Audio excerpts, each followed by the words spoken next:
In this feedback review, I'm going to show you everything you need to know about this feedback platform. If you have any questions, please comment them below, and I'll also leave a discounted link so you can always get your money's worth for Feedbear.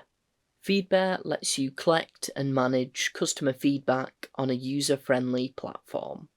Once we've logged into Feedbear, we come over to our project area. Our ideas show in this section here, and we do have the option of ordering them by trending, most votes, recent, and most discussed, as well as by the status, all, not done, not set, done, need your opinion, planned, in progress, and not now. To add a new idea, you just come over to this new idea section here.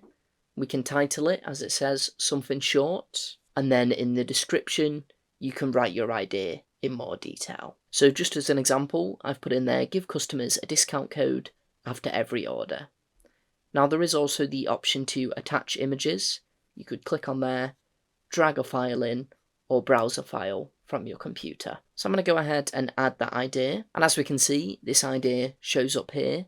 Now we also have a discussion section, so you could add a comment or an image. If you obviously had multiple staff members on the system, then they could comment on their thoughts about it. Over to the right, we also have the status section. So I could set the status as need your opinion, planned, in progress, done, or not now. So I'm going to set that to need your opinion. We do also have the option to edit statuses. So you could click on there and you could move them around or change the colour. So say if we wanted planned to be pink, then we could change that. Once you click save on status, this will update. We also have the actions section where we have edit. Say if you'd got some feedback on it and you wanted to edit it slightly, you could edit the content or the title.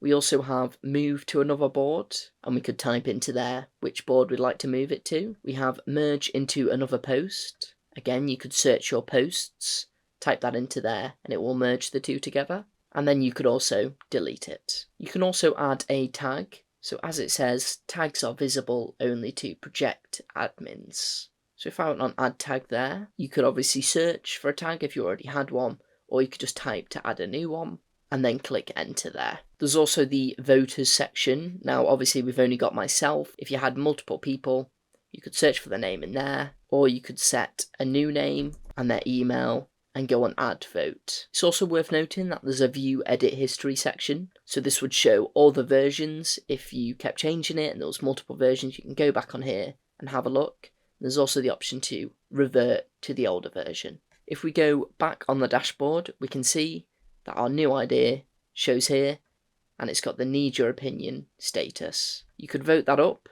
by clicking on the arrow, and you can also add a comment as well. Below new idea, we have admin tools. So the first one we've got is board settings. If we click onto there, we can first set our name for this particular board. So it's automatically set to feature requests. You can also set the slug as well, page heading if necessary, and a short description. We also have the new post form customization, where you can set the intro heading, the intro text. It's automatically set to we value your feedback.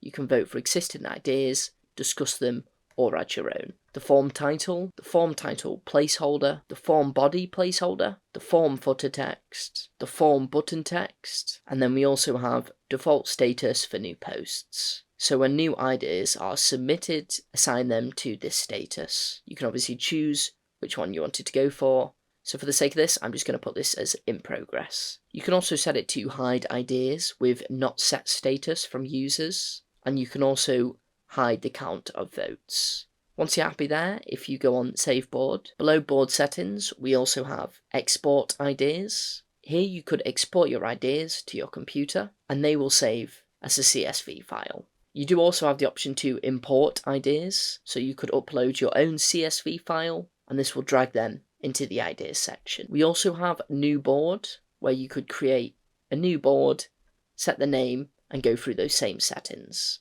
Next to boards, we also have roadmap. So as we can see, this is set out via the statuses. So we first got planned, then in progress, then need your opinion. You can order this, set it to all boards or just feature requests, or organize it by tags. You can also edit the statuses like we did earlier, or you can edit the roadmap, where you could move around the order that you wanted them to go in. And then we've also got the Add New Idea button, which again lets us create a brand new idea. Finally, we have Updates, where we could create a new entry, add a title, fill in your body, which will be news about the update, and then you could set a label, so you could go new, improved, or fixed. You can also publish this and it will publish it straight away, or you could click on the now and you could actually schedule that. So we could schedule that for the 1st of September, go ahead and go on schedule. As we can see, that shows in the scheduled area, and we've got 0 drafts. And that's just about everything. So what did I think of Feedbear? Well, Feedbear was really easy to use. It let you create and organise multiple ideas, as well as letting co-workers give you various feedback. I also really like the updates feature, which let you announce any fixes or updates. I would definitely recommend Feedbear. Thank you very much, and I'll see you next time.